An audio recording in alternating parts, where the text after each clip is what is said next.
les retombées, il y a accord de paix. Selon Francine Muyumba, et si à mon côté, balobeli likambo ya paix. Azo réclamé bafongola ba banque. Si le gouvernement de Kinshasa aimait les habitants ya Goma na Bukavu, c'est qu'il faut bafongola ba banque. Selon Francine Muyumba na tweet na aujourd'hui, le 27 juin 2025. Aujourd'hui,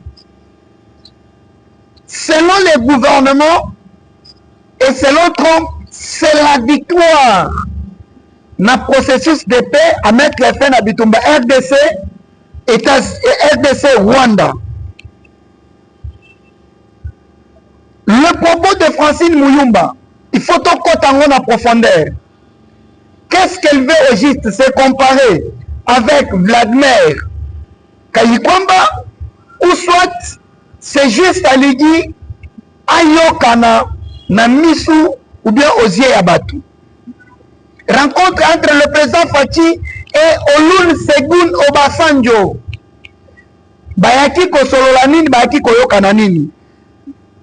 Aujourd'hui, nous voyons la Cour d'Afrique des droits de l'homme et du peuple qui s'est déclaré compétent de juger le dossier RDC et le Rwanda.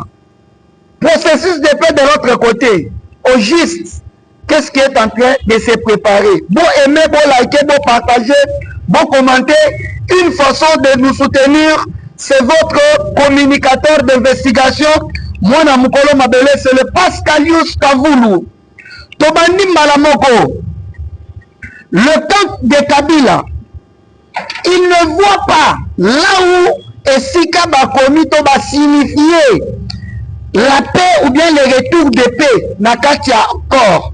Et selon Francine Muyumba, personne ne va réconcilier les Congolais. Mais de l'autre côté, Tina Salama, selon les propos du département des USA, la signature de l'accord de paix aura lieu à Washington à 13h, heure de Washington et 18h, heure de Kinshasa, en présence des secrétaires américains Marco Rubio et les deux ministres des Affaires étrangères de la République démocratique du Congo et du Rwanda. Tous ont la dans les contenus. Que dit les contenus sur le processus et l'accord de paix? Les désengagements de l'armée rwandaise sur le sol de la République démocratique du Congo. Mais à un certain temps, tous ont réfléchir. Les tous ont dit Sabino peut-être bakokaki ko gérer mbokate parce que ça parti à Babourik. Parce que ça parti à Batoyo, bazomona musikate, bazana ta ya kota la fonte. Ils sont beaucoup plus dans la forme. Les désengagements de l'armée rwandaise sur le sol congolais et l'Union urbaine. Donc, si Kanyon sont armée rwandaise, abandaki pour engager sur le sol du Congo, et c'est un engagement. On a de deux. L'application stricte de la résolution 2277. Résolution des Zolobanines. La résolution de l'Organisation des Nations Unies, dans ce cercle-là. Et le dit bien, il faut battre un cantonnement. Mais il y a aussi place où on signer pour la Kenya, pour la Kobengana, armée rwandaise et Zaki. Et c'est un liboson à la cause, c'est un liboson à la botanga. Francine Muyumba, nous savons comment on a qui pembeni à Kabila. C'est parce que au banola tamayaka na makolo mususu na loket. Yango sali ki atike Kabila opusa na okota tina kata Kabila mais kotikaka ko défendre biloko pona ko défendre. Aujourd'hui tu veux te comparer avec madame Kayikwamba. Tu étais la responsable. Il y a des jeunes francophones niveau qui était la représentante de la francophonie. Il y a des jeunes niveau. Il y a francophonie au Italie RDC qui était la représentante du pays. Nanya Yebayo, au Salamini, place Nini, au Dénonsaki.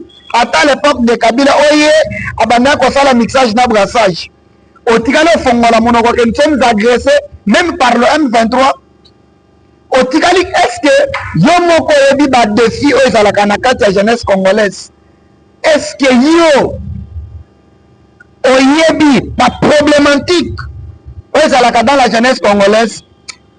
Puis quand on se compare na Madame Kaikwamba, parce que Kaikwamba n'est ni de ton âge, ni de ton niveau.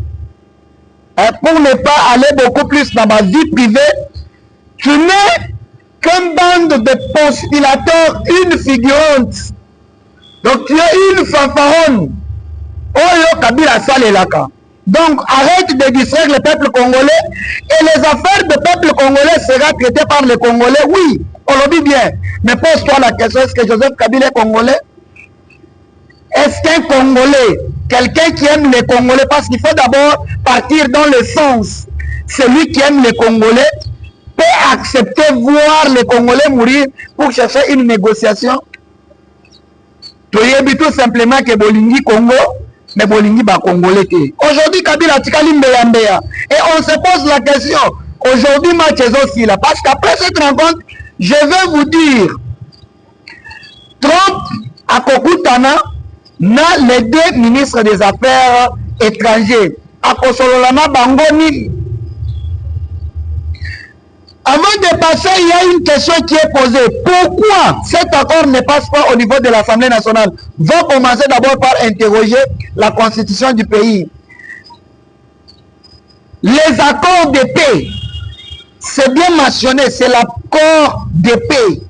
Les accords autosotés comme Abelete, les accords autosotés la groupe d'individus conformément au texte légal du pays. Mais cet accord, c'est un accord qui vise les deux pays. Et qu'est-ce que la loi nous dit? L'accord est délibéré en conseil des ministres et on informe le Parlement, qui est l'Assemblée nationale et le Sénat. Donc, pour contenir ma information. Donc, ce n'est pas nécessaire que l'accord soit, ce n'est pas un traité. Parce qu'il y a la différence entre un accord et un traité. C'est là où les gens font beaucoup plus de confusion. Un traité, c'est sous forme des accords entre les aides des États. N'a consentement na bango. Mais où est ce processus là? Il faut imposer la paix pour tout le monde. Donc, l'Ikamouana est occupé l'Assemblée nationale avant de statuer. Non. D'abord, c'est conforme à la Constitution. La Constitution donne au président de la République d'aller négocier, d'aller ratifier, d'aller faire suivi de quelque chose. Mais Bakoya pour informer Nini, Assemblée nationale. Deuxième question qui se pose, si Kabila est responsable, il y a AFC, pourquoi il ne s'engage pas dans ce processus de paix, mais plutôt on engage le Rwanda? Si Kabila était responsable, comme l'accuse le gouvernement congolais, bon aimer, bon liker, bon partager, les questions sérieuses commencent, les affaires sérieuses commencent maintenant. Kabila n'a pas annoncé parmi ma question au Sengelina abordé Mukolo Alelo. Pourquoi les consultations de Kabila? Kabila a apparu pour faire voir à la communauté nationale, internationale, qu'il est le responsable du M23. Et ce n'est pas Kagame qui est engagé dans cette affaire, plutôt c'est Joseph Kabila. Or, Kabila, c'était déjà tard.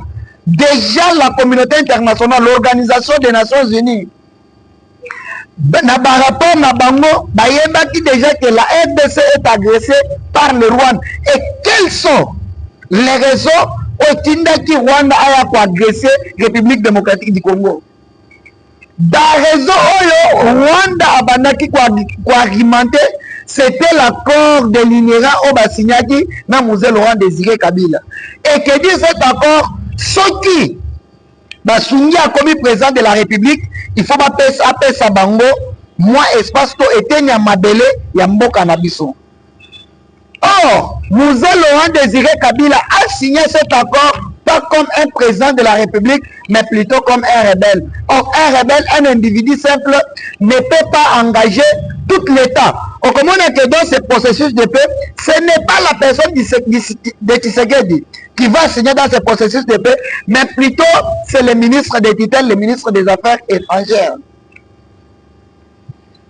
Madame Thérèse Kayikwamba, Oyo Tozobete la Maboko, femme forte, femme parce qu'elle est en pagne, mais avec l'esprit d'un homme. Kabila savait déjà qu'il y a Sili. Et puis Ndenge Facha du pouvoir avec lui de peste, moyen Bango Bazonga na Masolo et Kozala Lizoufouté. Nebomoni Kabila a cherché à instrumentaliser. A kota na kata makamwana, voilà, na zosala ba consultation, voilà, bamona ke ngai be responsable à M23, comme ça na processus de paix Kabila a assisté. En passant, nous vous informons que le président de la République a reçu hier, le 26 juin, la délégation des confessions religieuses. Babeki Masolo, Bango pe faut ba kota na logique ya Sengo pour que le dialogue soit entre les Congolais, mais il y a les conditions. Dialogue est consalement. Pas na bato babomi ba Congolais, mais dialogue écosalement entre les opposants congolais et ceux qui sont au pouvoir, basa la transition pour que la constitution en Mboka ait changé. Donc, faut-il déterminer, pas pour modifier la constitution, mais rédiger une nouvelle constitution où, dans le fond, Tokolongwana régime semi-présidentiel vers le régime présidentiel, et puis Mounene Mboka, mandat que cause aller à 50 ans, il faut aller de 8 à 10 ans. Yango Bomoni vient Martin Fayou Atali na Moussika Lobby, ceux qui n'ont qu'à opposition, déjà j'ai 65 ans. Mais Facha du pouvoir. Plus c'est 10 ans, nous sommes à 75 ans. Plus 5 ans de transition, 80 ans. Pour ceux qui ont organisé l'élection, il aura combien? Parce que nous voulons quitter du 3e République à la 4e République. Et quand nous parlons de la 4e République, le tout compteur à zéro. Kabila sait déjà que le peuple congolais lingaka yete. Moi zonga aux affaires ezate. Naki kokota na makambo rébellion pour que l'herbe kokene na dialogue Kabila passe à la ligne azong. Ou soit lorsqu'on va partir au processus de paix, bakoloba alors na processus de paix responsable à même 23, responsable à AFC, responsable à RDC comme ça bon vendre bon solo là. Or il y avait un problème juste na Baboujoba Oyo, Mouzé Laurent Désiré Kabila a signé avant comme président de la République. Na kotika la biso mutu kisimbi wana lokola président ya mboko lokola mwana na ye lelo, c'est le malheur de tous les Congolais. Quelles sont les conséquences si le Rwanda ne respecte pas cet accord? Oui, bien sûr, il y aura les conséquences. Si le Rwanda ne respecte pas les accords, quelles sont les premières conséquences? La première des conséquences, c'est qu'il sera sanctionné par les pays membres de l'Organisation des Nations Unies. Il y aura des sanctions. De deux, dans cet accord, s'il ne respecte pas déjà les États-Unis d'Amérique dans le partenariat gagnant-gagnant avec la République démocratique du Congo pour sécuriser et contrôler toutes les zones rouges, parce que déclenchement de la 3e guerre mondiale et cause à la minerai à Congo, d'où il faut les sécuriser et les protéger. Alors pour bien protéger, il faut qu'il y ait à Congo Mobimba. Trump voit avec son administration de l'Amérique, Bakoya pour s'installer avec plus de 500 milliards de dollars américains sur le lot de zones rouges de la République démocratique du Congo. Donc Rwanda Sotiaboyi, il aura face aux États-Unis d'Amérique. Donc on ne vous trompe pas. Et puis, il y a un problème. La Cour Afrique des droits de l'homme et des peuples qui vient de se déclarer compétent. Le Rwanda doit dédommager la République démocratique du Congo pour les 15 millions de Congolais et plus ont babomi sur le territoire du Congo. Donc après avoir signé processus wana, de Wanangai, Bako Sabinote Kagama Suki, Akosi Kobela, Akosi Liwa, Akosi retraite. Mais allez-y lire les constitutions des deux pays. Nulle part dans la constitution rwandaise où le président du Rwanda a le pouvoir d'aller signer un accord ou un traité. C'est les membres du gouvernement. raison pour laquelle Trump a télémis dans la constitution. D'ailleurs, Trump qui soutient beaucoup plus le président Fachi a outil pour annoncer à lobby les deux pays, même s'ils modifient, ils changent leur constitution, ce n'est pas un problème. Or déjà, nous sommes au courant qu'on veut imposer au Rwanda une nouvelle constitution où le peuple congolais aura la liberté d'expression, la liberté de choisir ses dirigeants en âme et confiance.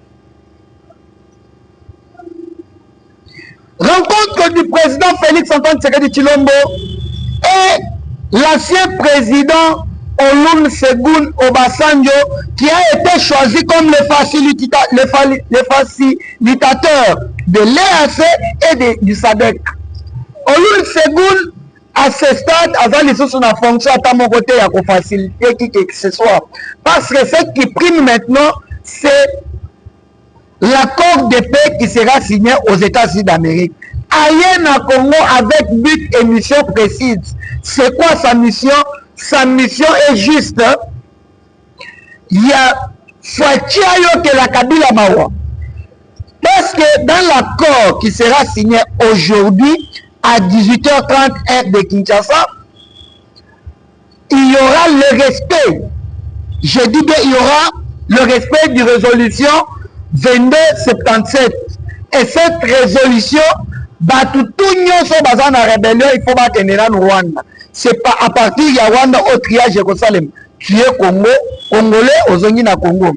Tu es Rwandais, aux na Rwanda. Tu es Kenya, ok Kenya. Aux Ougandais, ok na Ouganda. Ça c'est le premier phase. La deuxième phase, ceux qui seront considérés comme les Congolais, plus question de mixage et brassage. Ceux qui seront considérés comme les Congolais d'office, je dis bien d'office, et Sengeliba Kende, soit na bilanga, soit na formation professionnelle. Donc, au Koko, en armée congolaise. Et puis, après, on a go, les confessions religieuses m'a-bandi. Il faut pas solo là. Badimisa, président, a organisé dialogue. Et puis, Fatia Lobby, nous sommes détournés à participer à dialogue. Parmi les bateaux détournés, nous voyons déjà l'église catholique. On a outil détourné, mbongo ba pesa ki bango. Pour la construction à la école, la réhabilitation à la école. Donc, résolution de paix, c'est la victoire. On a regretté, heureusement, que le président de la République a initié le gouvernement d'union nationale. Autre processus, autre dialogue, le gouvernement, basali transition avec ce gouvernement-là pour que tout sa constitution, c'est qu'au peuple congolais, à se retrouver.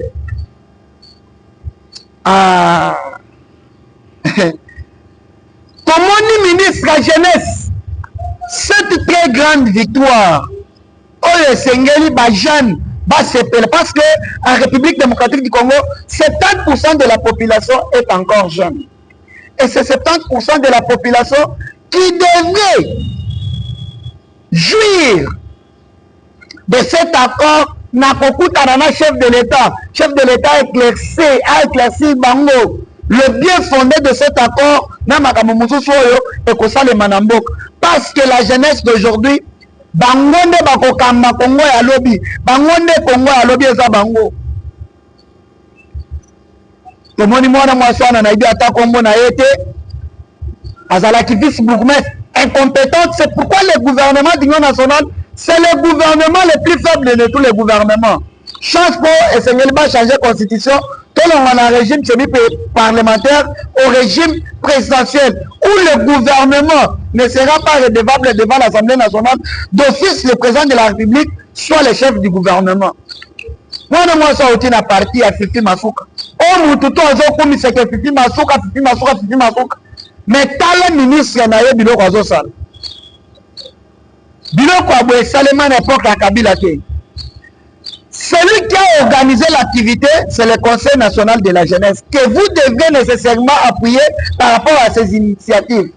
une année à la tête de ce ministère au Salanine. Depuis ma publié ma vidéo, ce qui a solo, je ne sais pas. Depuis ma publié en haut, je ne sais pas. Tout le monde est à la tête de ce ministère. Depuis où à la tête de ce ministère, initiative Nino Sala. Même donc yo, na mona yo le rôle ministre ou la personne vivant avec handicap. À ça le que l'autre attend mon côté. Attends moi atelier moko amuke que non gouvernement financé basa l'atelier au lieu bantu baza la kabamandia neng bazo senga bambongo boy. Le samedi na Kinshasa et comme le rôle za la kana robinet moko ba fongolaka bandicapé babimaka. Et comme le rôle robinet moko ezalaka même pas une petite initiative. Il y a que non handicapé basala atana atelier moko batonga kata bilamba basala kata basapatu basala kata kotonga kotese basisu toko kata tasu initiative ata moko ezate wana misala maboko wana pour le faire est-ce qu'il faut seulement nécessairement osala kotanga il faut faire l'université. On peut organiser une formation professionnelle, pour leur soutenir que les autres bilamba vivre. Zéro initiative. Deux ministres à jeunesse. Et ces deux ministres ici, Tolingi Bakende. Comment nous allons faire ça? Et puis, chose grave, l'activité qui est organisée par le Conseil national de la jeunesse, sous le haut patronage du président de la République, osé évoquer comme le premier ministre que voilà sécurité à Kinshasa pour faire voir au monde entier que la République démocratique du Congo il n'y a pas la sécurité. Agent Moussoussou, il y a M23 Yewan. Si quelqu'un ouvre déjà la bouche pour dire activité ça le matin parce qu'il y a l'insécurité, il y a mon insécurité et Sengeli, bande qu'on a vu sur la CNS, base du ministre il y a jeunesse. Approuver insécurité dans la carte Mboka. Une incompétente. Et puis, sous le haut patronage du président de la République, on a évoqué l'insécurité. Est-ce que c'est toi, la ministre, qui va sécuriser l'institution président de la République? Parce que le président de la République lui-même, c'est déjà une institution. Et cette institution est sécurisée par les gardes républicaines. Donc, l'Ingobi Misana monde entier que non, les gardes républicaines, sécuriser le président de la République. Tika Makambouana, maman. Ce qui est au président de la République dans le gouvernement d'Union nationale, je suis jeune. Naebi pas si aba Congolais. Naebi esika toutina esika tozoke ne pesanga chance à ministère oyo na diriger ango qui est donné à cette dame qui elle a pris cette ministère tout en étant d'abord célibataire. Les femmes ne sont pas comme les hommes. L'homme sait nakobala mundutel. Mais moi, je suis ministère, Abi Munta Kobala Yete. Et voilà les inconvénients. Il y a un cabinet na yenyos, des bourriques. On a évoqué le Camboya. Il y a financement. Est-ce que c'est elle qui allait financer l'activité ou bien c'est la CNS, le Conseil national de la jeunesse qui allait financer les propres activités? Alors, Nalingina Kota Kuna vraiment parce que cette femme, c'est la honte. Aujourd'hui, si on compte les agents du M23, Tozana Liboso Vital Kamere, Tozana Mibale Bati Lukwebu, Tozana Misato, c'est Fifi Masuka. Parce que Batuyo c'est Fifi Masuka pèse comme ministre. Heureusement que l'élection à Babourmestre, ça ne l'imitait pas, ça était vraiment une catastrophe. Et puis tu constates Fifi Masuka na Vital Kamere n'a fourni ça qui est fort pour le conseil municipal pour bloquer la jungle au niveau de la base. Ce n'est pas l'initiative de Fifi Masuka, c'est l'initiative du président de la République. Ce n'est pas Fifi Masuka parce qu'en âme et conscience, Fifi Masuka sur le terrain. Ça ne témoigne pas de Fifi Masuka, le chef de l'État. D'ailleurs, la preuve en est que niveau, selon les informations, niveau Kakaya Kolosi, il paraîtrait que Bakangaki va infiltrer. Parce qu'il y a un gouverneur, va infiltrer donc c'était Biloko Moko à Bongisaki déjà.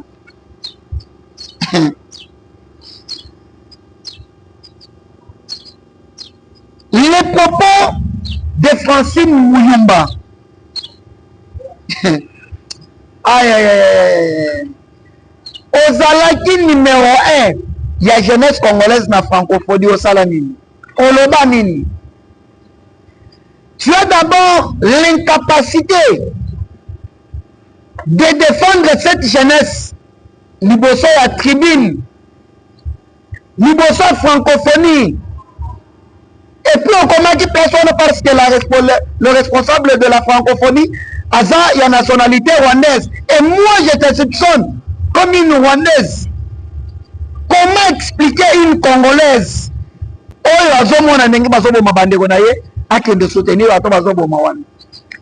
et puis, dans la zone Bozawana, et ça sous occupation ya Rwanda. Mine sali ke binobo zonga. Bon côté la Rwanda boya. Donc vous êtes les ennemis du pays. Donc les propos de Francine Mouyumba, je vous réponds clairement que c'est nul et de nul sans effet. Oui, le Congolais a même pas qu'on résoudre Makamou à Congo. Oui, Toboïté. Mais Francine Mouyumba et Joseph Kabila ne sont pas des Rwandais. Donc notre dialogue, Bazan attend que Bazan a chance à Koya parce que ce ne sont pas des Congolais. Et puis, nous demandons au président de la République, non seulement qu'il y a un problème de rédiger une nouvelle constitution, mais aussi un chef de l'État. Il faut qu'il y ait l'identification des Congolais. Il faut recenser Salema avant l'élection à Salem. Donc, entre les Congolais, nous avons vu Kabunda Sengi dialogue, Fayula Sengi dialogue, Batumuzu Sengi, même les Sessang Sengi dialogue, Tolandi Yango. Mais ce que nous voulons dans ce dialogue, déjà Solobi, les tueurs, Bayate, c'est bien. De deux, après ce dialogue-là, pour rédiger une nouvelle constitution, c'est bien. Mais il faut identifier aussi les Congolais. En 1994, l'ex-génocide de Salemine à Rwanda, Rwandais Bakotaki na Congo. De 1994, aujourd'hui 2025, moula combien? Plus ou moins 30 ans. Donc moi, na botami à Koli, na Zaboye. A botami à Koli. Parce que imaginez que Moutoyo ayaki na bana 4, 2 millions de personnes bakoti sans compter les enfants. C'est là que ceux qui moutou na moutou à produire karabana 5 bakoti à la combien? Raison pour laquelle, Bokomona, la mission de Joseph Kabila était non seulement de faire le mixage et brassage, mais aussi identifier Rwandais ou Bakotagwana et leur donner les forces de responsabilité. Merci au président de la République, parce que le lobby, et c'est l'Assemblée nationale, tout le monde a parlement bicaméra, tout le monde a parlement monocaméra. Le monde l'appelle Vital Kamere à la tête de cette institution, qui est le responsable, il y a M23, qui n'a jamais fait une déclaration. Il y a Makambo Kabila Salem à Salakakuna. Et l'autre, c'est Bahati Lukweb. Tu sais que la présidente de la République, Mbosso, Nemoutaï Moussalawan, Azon la place, on a bien mal à l'aise. Alors, pour chuter, nous demandons au président de la Cour de cassation d'entamer directement une poursuite judiciaire contre Constant Moutamba. Tout le monde en vérité, Moutamba Iba, tu as évité parce que jusque-là, il est sous la présomption d'innocence. Pour le procureur général de la Cour de cassation, Moutamba Iba. Pour lui, Aïbi. Mais il faut cour et confirmer Bissot. Et c'est Moutamba qui est Assamba, dans le moyen de défense, qui nous prouve que Moutamba, parce que nous trouvons qu'une façon de bloquer la jeunesse, Moutamba qui va dossier son amesa pour que Bassa Misabato. Juste la procédure, on a 5 à 30% pour que Misale Bana 50%. Bon, salari motema mabe. Il y a qu'on fait qu'il va qu'on destituer Moutamba. Mais bah matin tamponyo, on va dire qu'il faut réclamer. Bah le moula bango militaire. Et puis bino, on s'est déclaré incompétent 2 fois. Tosengi na président de la République, Tosengi na l'actuel ministre de la Justice Samuel Bemba d'instruire la Cour de cassation Bassambisa Moutamba. Toyeba Moutamba en réalité Aïba, tu as évité puis procès et à la télévision parce que c'est anormal. C'est anormal. Le gouvernement d'Union nationale les Oya esengeli bakanga miyibi tu bato badetourne mbongo ya mboka Mutamba banofongola papier par papier. Nous on savait que dans ce dossier Mutamba peut-être mbongo bimaki mwana a signé à 100 francs. Donc c'est une façon de bloquer Mutamba. Alors nous demandons en immédiat bafongola dossier ya Mutamba basambisa ye ndenge basambisaki dossier 100 jours ndenge basambisaki ba dossier nyonso. Alors toyeba